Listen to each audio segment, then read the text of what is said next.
नमस्कार, BRG news room में आप सभी का स्वागत है। दिन भर की अहम खबरें क्या रही ये देखेंगे इस बुलेटिन में, लेकिन उससे पहले एक नजर डाल लेते हैं आज की सुर्खियों पर। वडोदरा क्रेडाई के प्रमुख मयंक पटेल की विवादित पोस्ट, बीआरजी न्यूज के साथ खास बातचीत में दी इस मामले पर प्रतिक्रिया। भारत स्थित जर्मनी के राजदूत वॉल्टर जे लिंडन ने प्रतिनिधिमंडल के साथ स्टैच्यू ऑफ यूनिटी की ली मुलाकात, सरदार वल्लभ भाई पटेल को अर्पित की भावांजलि। मांडवी इलाके में ट्रैफिक क्रेन के कर्मियों और व्यापारियों के बीच हाथापाई की घटना का वीडियो हुआ वायरल। आइए अब देखते हैं खबरें विस्तार से। वडोदरा क्रेडाई के प्रमुख मयंक पटेल की ओर से सोशल मीडिया पर एक विवादित पोस्ट साझा की गई है। दरअसल क्रेडाई के प्रमुख मयंक पटेल की ओर से सोशल मीडिया पर किए गए पोस्ट के जरिए ये आरोप लगाए गए हैं कि वुडा और महानगर पालिका के अधिकारियों की ओर से शहर के विकास को रोका गया है। ऐसे में उनकी इस विवादित पोस्ट के बारे में जब बीआरजी न्यूज़ की ओर से उनसे बातचीत करने की कोशिश की गई, तब उन्होंने क्या प्रतिक्रिया दी, आइए सुनते हैं।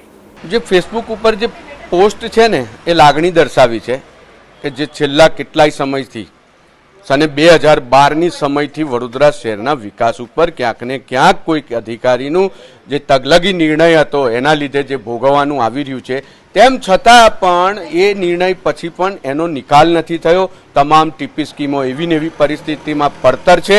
કોઈ ટીપી સ્કીમ મંજૂર નથી થઈ, કોઈ ટીપી સ્કીમનો વિકાસ નથી થયો, કોઈ ટીપી સ્કીમમાં કોઈ ઇન્ફ્રાસ્ટ્રક્ચર ડેવલપ નથી થયું। અને આજની પરિસ્થિતિ એવી છે કે આજે એ અધિકારીઓ એટલા બેફામ થયા છે કે જ્યારે 60% જમીન 40% જમીન કપાત આપીને પોતાની જે પોતાના હિસ્સે 60% વધે છે તેનું પ્લોટ વેલિડેશન લેવા માટે જમીન માલિક ડેવલપર જાય છે, ત્યારે એ ફાઇલો પણ 6 મહિના 12 મહિના સુધી લટકાવવામાં આવે છે। એનો પણ નિકાલ કરવામાં આવતો નથી। ઓનલાઈન પ્રક્રિયા સરકારે એટલે કરી છે કે ઓનલાઈન પ્રક્રિયાથી કરપ્શન ઘટે, ટ્રાન્સપરન્સી આવે અને સૌથી મોટી વાત ઝડપી પ્રક્રિયા થાય। સરકારની યોજના ઝડપી બનાવવાની છે, ઝડપી થઈ જાય છે, ઓનલાઈન અપ્રુવલ બી આવી જાય છે। અપ્રુવલ આવ્યા પછી એની ફિઝિકલ રજા ચિઠ્ઠી જ્યારે મેળવવાની થાય છે કે ક્લીન ચેક સર્ટિફિકેટ મેળવવાનું થાય છે કે કમ્પ્લીશન, તો એમાં 6 મહિનાનો સમય લગાડે છે। 3 મહિનાથી પેન્ડિંગ થાય છે અને ઓનલાઈન પ્રક્રિયાને પોતાનો નિકાલ બતાવવા પોઝિટિવ કેટલી કરે છે ને એ પણ એની એકાઉન્ટેબિલિટી ફિક્સ કરવાની જરૂર છે। જ્યારે માણસ 40% જમીન પોતે આપવા આવે છે ત્યારે એને એમ કહેવામાં આવે કે ના, મારે 40% તો મારે લેવાની છે, પણ તારી 60% હમણાં તો હું ના જ તને આપું। આ પ્રકારનો જે નેગેટિવ અભિગમ છે, ટીપીડીપીના કોઈ ઇન્ફ્રાસ્ટ્રક્ચર ડેવલપમેન્ટ કરવામાં નથી આવી રહ્યા। આ જે બધા પ્રશ્નો છે અને એ પ્રશ્નોથી થાકીને હવે તો આ ધંધો બંધ કરવો પડે એવી પરિસ્થિતિનું જ્યારે નિર્માણ થયું હોય, પ્રધાનમંત્રીનું એક સ્વપ્ન છે કે દરેકને ઘરનું ઘર મળે, એ સ્વપ્ન માટે થઈને અફોર્ડેબલ હાઉસિંગ વડોદરામાં બનાવવા જરૂરી છે।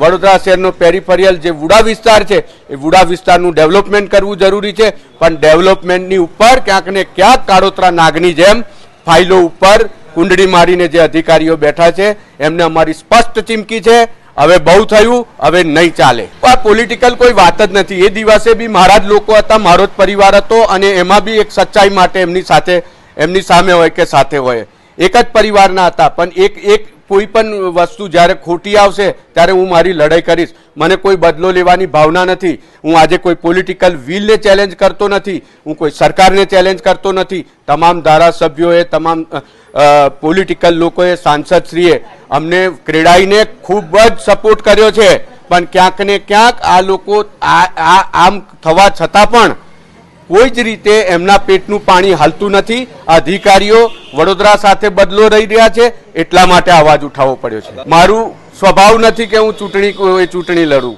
MS યુનિવર્સિટીમાં લડું છું, એનું કારણ છે મારી માતૃ સંસ્થા છે ને ત્યાં કામ કરું છું, મને જોબ સેટિસ્ફેક્શન મળે છે।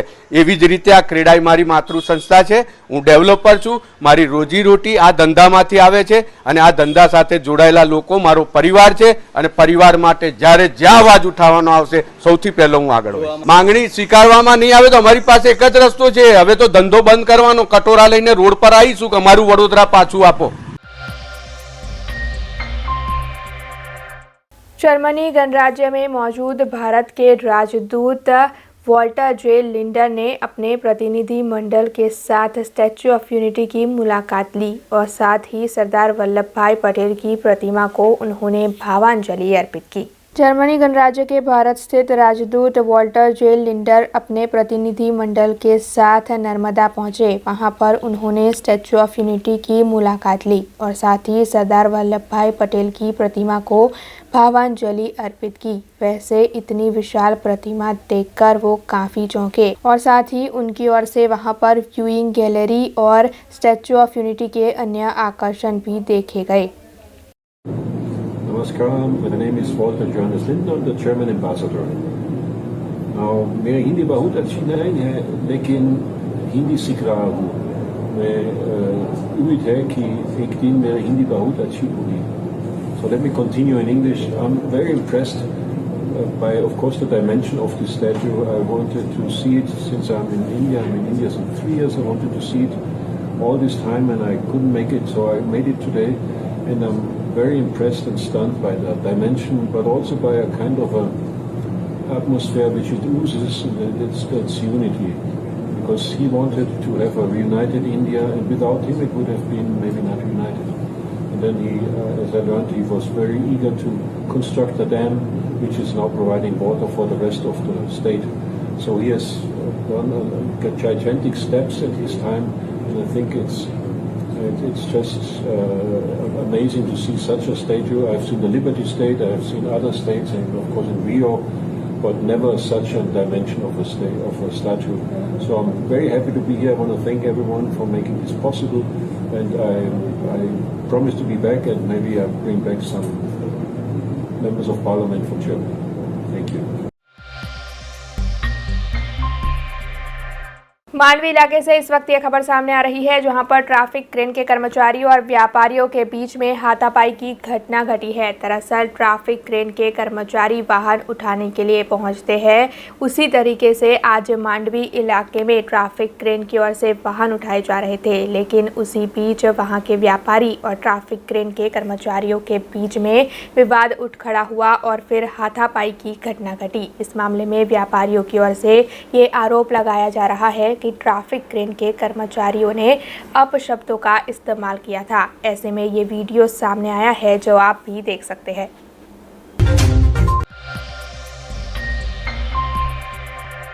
वडोदरा शहर में आर्ट गैलरी मौजूद थी, लेकिन किसी वजह से आर्ट गैलरी को डिमोलिश कर दिया गया था, जिसके बाद कलाकारों की ओर से लगातार आर्ट गैलरी को फिर से बनवा देने की मांग की जा रही थी। ऐसे में नए बजट के बाद कलाकारों की आर्ट गैलरी बनवाने की मांग को मंजूर कर दिया गया था और अब आखिरकार वडोदरा शहर में आर्ट गैलरी फिर से बनने वाली है।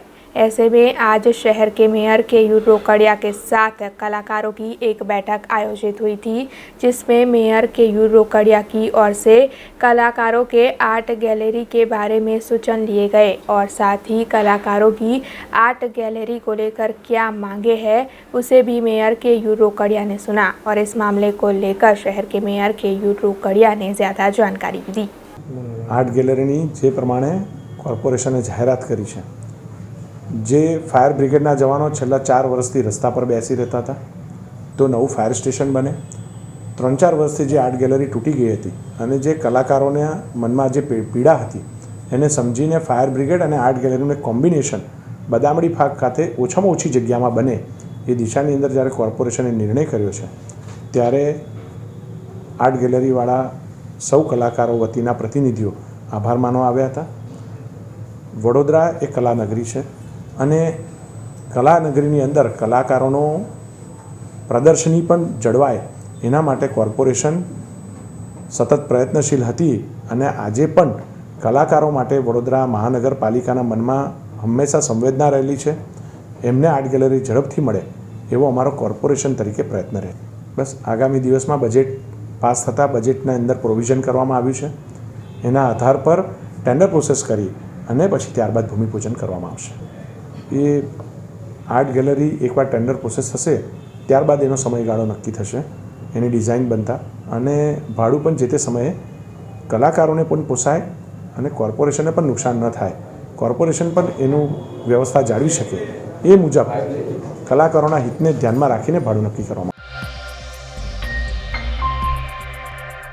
शहर के कुंभारवाड़ा इलाके में विपिन प्रजापति की ओर से मकान बनवाया जा रहा था। उसी दौरान उनकी ओर से अवैध तरीके से ड्रेनेज की लाइन डलवाई गई। वैसे इस मामले की जानकारी वहां के स्थानीयों को होते ही उनकी ओर से वार्ड नंबर 2 में इस बात की सूचना दे दी गई, जिसके बाद वार्ड नंबर 2 के कर्मचारी वहां पर पहुंचे और उनकी ओर से इस मामले में तहकीकात कर ये अवैध तरीके से किया जा रहा होने की जानकारी मिलते ही विपिन प्रजापति को 1.5 लाख का दंड किया गया और साथ ही इस कामगिरी को बंद भी करवा दिया गया। अब इस मामले को लेकर स्थायी समिति के चेयरमैन डॉक्टर हितेंद्र पटेल ने प्रतिक्रिया दी है।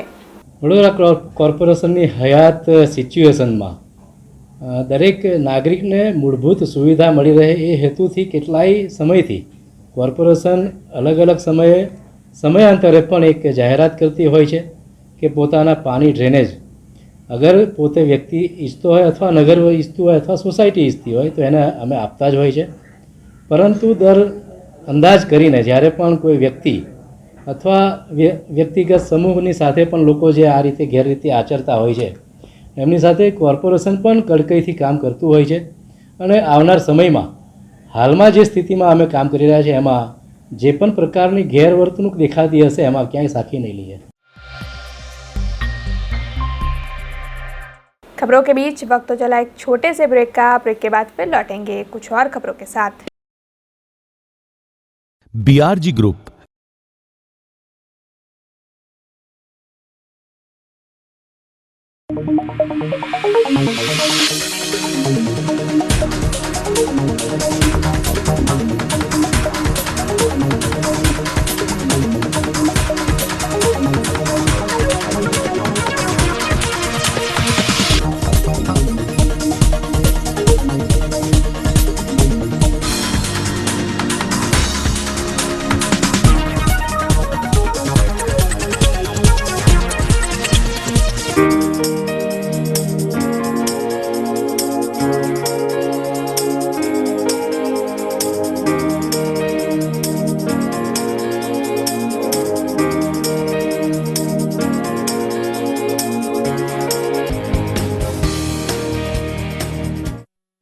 BRG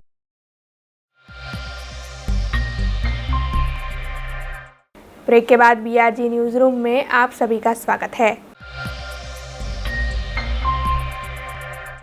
करजन सामूहिक आरोग्य केंद्र पर विधायक अक्षय पटेल के हाथों विधायक की ग्रांट में से 27 लाख रुपयों के खर्च पर ऑक्सीजन प्लांट का लोकार्पण करवाया गया। करजन के नवा बाजार इलाके में मौजूद सामूहिक आरोग्य केंद्र पर ऑक्सीजन प्लांट के लोकार्पण के कार्यक्रम को आयोजित किया गया था। दरअसल करजन के विधायक अक्षय पटेल के हाथों इस ऑक्सीजन प्लांट का लोकार्पण करवाया गया। विधायक की ग्रांट में से 27 लाख रुपयों के खर्च पर यह ऑक्सीजन प्लांट तैयार करवाया गया है। इस मौके पर वहां के कई पदाधिकारी भी उपस्थित रहे। खर्चे अहींया PSA प्लांटનું ઉદ્ઘાટન માનનીય ધારાસભ્યશ્રીના કરકમલોથી અહીંયા કરવામાં આવ્યા અને જેની કેપેસિટી 256 LPMની છે અને 10,000 એની કેપેસિટી છે ને અત્યારે 15 થી 20 જેટલા બેડ માટે આ વ્યવસ્થા પૂરતો પ્લાન્ટ છે। એક બહુ સારી સેવા આપણે કરજણ ગામ માટે સાહેબના નેતૃત્વ હેઠળ થઈ છે। એમને પહેલાં બી આપણે ઓક્સિજન લાઇન અને ત્યાર પછી ઓક્સિજન સિલિન્ડરની વ્યવસ્થા પણ કરી હતી। એટલે માટે આપણે સેકન્ડ વેવમાં સાહેબના નેતૃત્વ હેઠળ આપણાને જે જરૂરિયાત હતી ઓક્સિજનની એ જરૂરિયાત આજે PSA પ્લાન્ટ અહીંયા નાખીને એ આપણાને માટે જરૂરિયાત છે। આજથી PSA પ્લાન્ટ ચાલુ થઈ ગયું છે।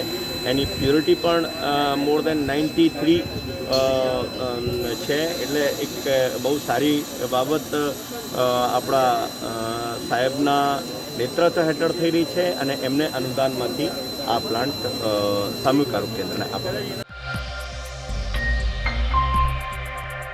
सावली के लसुंदरा गांव की पड़तर जगह में फाइबर वेस्ट में आग लगने की घटना घटी है। दरअसल किसी निजी कंपनी का फाइबर वेस्ट पड़ा हुआ था, उसमें अचानक ही आग लगने की घटना घटी और आग ने काफ़ी भीषण स्वरूप धारण कर लिया, जिसके चलते फायर फाइटर वहां पर पहुंचे और उन्होंने आग बुझाने की कामगिरी शुरू कर दी है। वैसे भादरवा पुलिस भी इस वक्त घटनास्थल पर पहुंच चुकी है और इस मामले में पुलिस की ओर से आगे की तहकीकात की जाएगी। तो बोल रही हूँ, हम लोग का एक हॉस्टल है यहाँ पे, तो करीब 3 बजे 3-5 दिन रेस्ट कर देखा कि बहुत पूरी तरह किसी जगह से धुआं उठा, एकदम काला मीन्स एकदम काला। फिर मैं और मेरी चंदित गोविंदा हम लोग भाग के आए यहाँ पे। पहले तो सोचा कि कोई फैक्ट्री से, उसके बाद आके देखा फैक्ट्री नहीं है, एकदम खुले ग्राउंड में वहाँ पे कोई वेस्ट फेंक के गया, लग रहा है फाइबर, पता नहीं क्या है, लेकिन बहुत बदबू भी आ रहा है, एकदम एसिडिक बदबू आ रहा है। और पूरा अभी देख सकते हो आप यहाँ पे पड़ा है, शायद कोई जला के गए वो भी नहीं पता, अपने आप तो जल नहीं सकता। अभी देखिए क्या हालत है, कितने जगह बर्बाद हो गई, कितनी सारी यहाँ से आग पहले एकदम उधर तक चला गया। और हमारे हॉस्टल यहाँ से कम 3 किलोमीटर तो है ही, वहाँ से एकदम पूरा काला धुआं पूरा छा गए थे आसमान, इसलिए हम भाग के आए यहाँ पे। फिर आ गए, फायर ब्रिगेड आ गए, पुलिस को भी बुलाया, हाँ फायर ब्रिगेड को बुलाया आया और पुलिस भी शायद आ रही है। जूनागढ़ से ये खबर सामने आई है, जहां पर कमलेश्वर डैम के पास एक रोमांचक घटना घटी है। दरअसल एक कछुआ जिस पर हमला कर उसे मारने की कोशिश 3 शेरों की ओर से की गई, लेकिन कछुए ने किसी तरह अपनी मौत को मात दे दी और शेरों को थकाकर कछुआ पानी में लौट गया। इसका वीडियो भी सामने आया है और इस मामले में वहां के वन विभाग के अधिकारी मोहन राम ने प्रतिक्रिया भी दी है। हम जंगल में जाते हैं तो हर दिन कुछ अलग होता है। ऐसे ही गिर फॉरेस्ट में मैं पोस्टेड हूँ और काफ़ी बार हम रूटीन जो हमारा वर्क होता है उसमें जाते रहते हैं, तो बहुत सारी ऐसे मोमेंट्स मिलते हैं जो कि लाइफ लॉन्ग याद रखते हैं और बहुत ही रेयर इवेंट्स भी होती है। ऐसा ही एक इवेंट जब एक बार मैं जंगल में जा रहा था तो कमलेश्वर डैम के पास में 3 सब अडल्ट जो मेल्स होते हैं वो जा रहे थे, तो हमने थोड़ा उनको देखा कि किधर में मूवमेंट करता है। ऐसे करते करते जैसे वो थोड़ा बैकवाटर की तरफ जाने लगे तो एक मेल तुरंत भागा और उसने एक कछुए को वो पकड़ लिया, जो सॉफ्ट सेल टर्टल होता है, उसको पकड़ के मुंह में और उसके साथ काफ़ी लेकर के आया, कोशिश किया कि उसके कवच को खोलें। उठा के लाया तो कछुए का मुंह थोड़ा बाहर था, लेकिन बाद में पूरा अंदर कछुआ पैक हो गया और उसने काफ़ी कोशिश किया। वो जैसे ही लगा कि अब थक गया है और कर गया है, तो दूसरा मेल आया कछुए के पास में और उसने भी बहुत ट्राई किया। इवन एक ने तो यहाँ तक ट्राई किया कि उसके ऊपर में चारों पैर रख के खड़े होने का कोशिश किया कि ये ब्रेक हो सकता है क्या उसका। फिर तीसरे ने भी सेम तरह से ट्राई किया और तीनों ने काफ़ी ट्राई करने के बाद वो कछुआ जैसा था वैसा का वैसा ही रहा और उसको छोड़ करके और थोड़ा दूर जा करके बैठ गए हैं। बैठे बैठे वहाँ से देख रहे हैं कछुए को। धीरे धीरे कछुए ने ऐसे बाहर निकाला, गर्दन निकाला, फिर पैर निकाले और देखा कि आसपास में ये नहीं है, तो पानी के पास में ही था। तो कछुए ने मौका देख करके धीरे धीरे चलते हुए पानी के जब एकदम अंदर एंटर होने लगा तो मेल तुरंत भागे वहाँ से और उसके पास में आए, लेकिन तब तक कछुआ अंदर पानी में जा चुका था। इस तरह की बहुत ही रेयर इवेंट्स मिलती हैं। जब भी आप कोई भी जंगल में जाएं तो एकदम कोई बिना एक्सपेक्टेशन के और उसके जाइए, नेचर है वो काफ़ी has lot to offer to everyone. तो आप ऐसी चीज़ें और ऐसे इवेंट्स कभी भी किसी को भी मिल सकते हैं, उसी इवेंट में से ये एक इवेंट है। सावली के मंजूसर जीआईडीसी में पुलिस वड़ा के हाथों नए पुलिस थाने के मकान का लोकार्पण करवाया गया। मंजूसर जीआईडीसी में कई उद्योग कार्यरत है, वहां पर कई अकस्मात और चोरी की घटनाएं भी सामने आती रहती है, जिसके चलते जीआईडीसी के उद्योगपतियों की ओर से और उनके एसोसिएशन की ओर से जीआईडीसी में पुलिस थाना बनाया जाए ऐसी मांग की जा रही थी, जिसके चलते जिला पुलिस वड़ा ने इसकी मंजूरी दी और अब मंजूसर में नए पुलिस थाने को खोल दिया गया है, जिसका लोकार्पण कार्यक्रम आज आयोजित किया गया था। ऐसे में जिला पुलिस वड़ा सुधीर देसाई के हाथों ही इस नए पुलिस थाने का लोकार्पण करवाया गया। इस मौके पर वहां के सभी पुलिस जवानों की उपस्थिति भी रही। आज रोज वडोदरा ग्राम्य जिला पुलिस द्वारा एक नવું પોલીસ સ્ટેશનનું જાહેરનામું જે બહાર પડેલ છે, જે Manjusar GIDC Manjusar police station તરીકે ડિક્લેર કરવામાં આવેલ છે અને તેમાં ભાદરવા પોલીસ સ્ટેશન, વડોદરા તાલુકા પોલીસ સ્ટેશન અને સાવલી પોલીસ સ્ટેશનના અમુક ગામોનો સમાવેશ કરવામાં આવે છે. ખાસ કરીને મંજુસર જીઆઈડીસી છે ત્યાં જે ગુનાહિત પ્રવૃત્તિઓ જેમાં મિલકત સંબંધી તથા શરીર સંબંધી ગુનાઓનું પ્રમાણ વધી ગયેલું, જે અન્વયે સરકારશ્રીએ આ નિર્ણય લીધો છે અને મંજુસર પોલીસ સ્ટેશનની શરૂઆત કરવાનો નિર્ણય લીધો છે, જેમાં મંજુસર કોમર્શિયલ કોમ્પ્લેક્સમાં એક જગ્યા ભાડેથી રાખી અને તાત્કાલિક ધોરણે અહીંયા પોલીસ કાર્યરત થાય. કેટલા સ્ટાફની ફાળવણી કરવામાં આવી છે? હા, અને અહીંયા એક પીઆઈ, 3 પીએસઆઈ તથા લગભગ 100 જેટલા પોલીસ સ્ટાફની ફાળવણી તથા સરકારી વાહન 2ની ફાળવણી કરવામાં આવેલ છે અને અઠવાડિયાની અંદર આ પોલીસ સ્ટેશન કાર્યરત થાય તે માટે જીઆઈડીસીની અલગ અલગ કંપનીના અગ્રણીઓને સાથે રાખી અને આ કાર્યવાહી આજરોજ સ્ટાર્ટ કરવામાં આવેલ છે અને તેમાં જિલ્લા પોલીસ અધિક્ષક શ્રી સુધીરકુમાર દેસાઈ સાહેબ પણ ઉપસ્થિત રહ્યા હતા. खबरों का सिलसिला खत्म करने से पहले आइए नजर डाल लेते हैं आज की कुछ खास खबरों पर।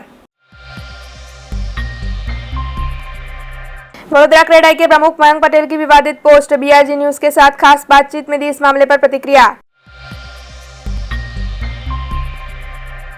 भारत स्थित जर्मनी के राजदूत वॉल्टर जे लिंडन ने प्रतिनिधिमंडल के साथ स्टैच्यू ऑफ यूनिटी की ली मुलाकात, सरदार वल्लभ भाई पटेल को अर्पित की भावांजलि। मांडवी इलाके में ट्रैफिक क्रेन के कर्मियों और व्यापारियों के बीच हाथापाई की घटना का वीडियो हुआ वायरल। देश, दुनिया और शहर से जुड़ी कुछ और खबरें लेकर कल फिर लौटेंगे। तब तक दीजिए बीआरजी टीम को इजाजत। धन्यवाद। अब खबरों से लगातार अपडेट रहना हुआ आसान। बीआरजी न्यूज आपके मोबाइल स्क्रीन पर। आज ही बीआरजी न्यूज की mobile app Google play store और ऐप स्टोर से डाउनलोड करें और खबरों से लगातार जुड़े रहें।